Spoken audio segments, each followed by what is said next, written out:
Praise the Lord. இயேசு கிறிஸ்துவ நாமத்துக்கு ஸ்தோத்திரம் உண்டாவதாக. இந்நாளுக்காக தேவனுக்கு நம்ம நன்றி சொல்வோம். இந்த நாளில் கூட ஒரு வாக்குத்தத்த வசனத்தை எடுத்து நம்ம தியானிக்குவோம்.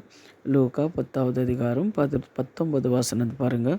இதோ சர்ப்பங்களையும் தேள்களையும் மிதிக்கவும் சத்துருவனுடைய சகல வல்லமைகளை மேற்கொள்ளவும் உங்களுக்கு அதிகாரம் கொடுத்திருக்கிறேன், ஒன்றும் உங்களை சேதப்படுத்துவதில்லை அப்படின்னு சொல்லி தேவன் சொல்லியிருக்கிறார். அன்பான தேவ ஜனமே, நம்ம தேவன் என்ன பண்ணி ஒரு அதிகாரம் கொடுத்திருக்கிறார். எது பார்த்தாலும் கொஞ்சம் எல்லாரும் என்ன பண்ணுறீங்க, பயப்படுறீங்க. ஒரு எலுமிச்சை பழம் பார்த்தா பயப்படுவீங்க, மஞ்சள் குங்குமம் பார்த்தா பயப்படுவீங்க, ஏதாவது உடம்பு சரியில்லைன்னா யாருக்காவது பயப்படுவீங்க.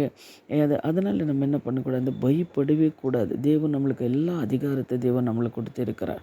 அதனால் பயப்படாமல் தைரியமாக நீங்கள் இருக்கும்போது சாத்தான் உங்களை தொடவே முடியாது. அதனால் பயப்படாதீங்க. கர்த்தர் உங்களோட இருக்கிறார் அப்படின்னு சொல்லி எங்களோட இருக்கிறாருன்னு விசுவாசிங்க. விசுவாசிக்கின்றவர்கள் நடுக்கும் அடையாளங்கள் ஆவேனா. நாம் என் நாமத்தினாலே பிசாசுகளை துரத்துவீர்கள், நவமான பாஷைகளை பேசுவீர்கள், சர்ப்பங்களை எடுப்பீர்கள், சாவுக்கு எதுவான ஏதொன்றும் குடித்தாலும் அது அவர்களுக்கும் சேதப்படுத்தாது அப்படின்னு சொல்லி, வேதஸ்தர்கள் மேலே கைகளை போட்டாலும் அப்பொழுதுமே அவர்கள் சொஸ்தமாவார்கள் அப்படின்னு சொல்லி நம்ம பார்க்குறோம். மார்க்கு 16:17-18. அதுபோல் எது பார்த்தாலும் நம்ம பயப்படக்கூடாது. கர்த்தர் நம்மளோட இருக்கிறார். கர்த்தர் நம்ம தேவைகளெல்லாம் சந்திக்கிறவராக இருக்கிறார். எதுக்கும் நீங்கள் தைரியமாக இருந்து பாருங்களேன். என்ன நடந்தாலும் சரி தைரியமாக இருந்து பாருங்களேன். சத்துருவானவன் உங்களை விட்டு வெளியே போயிடுவான்.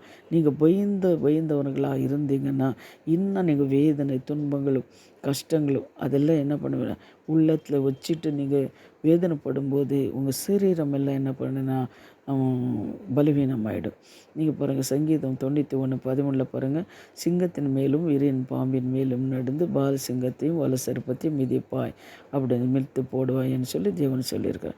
அதற்காக எதுக்கும் நீங்கள் கவலைப்படாமல், என்ன காரியங்கள் இருந்தாலும், கடன் இருந்தாலும், வியாதி இருந்தாலும், குடும்ப பிரச்சனைகள் இருந்தாலும், பிள்ளைங்கள பிரச்சனைகள் இருந்தாலும், என்ன இருந்தாலும் பயப்படாமல் கர்த்தர் மேலே நீங்கள் பாரத்தை போடுங்க. அவரை நம்புங்க, விசுவாசிங்க.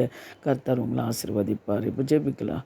எங்களை அதிகமாக நேசிக்கிற பரலோக பிதாவே, சர்வ வல்லமுள்ள தேவனே, இந்த வார்த்தைகளை கேட்குற ஒவ்வொரு பிள்ளைங்களுக்கும் தேவனே தைரியத்தை கொடுங்க, சமாதானத்தை கொடுங்க.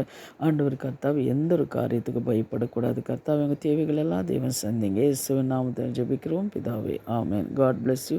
உங்களை தேவன் ஆசீர்வதிப்பார். உங்களுக்கு தெரிஞ்சவங்களுக்கு கூட இந்த வசனங்களை அனுப்புங்க. அதே ஒரு பெரிய ஊழியம் உங்களுக்கு. ஸ்தோத்திரம்.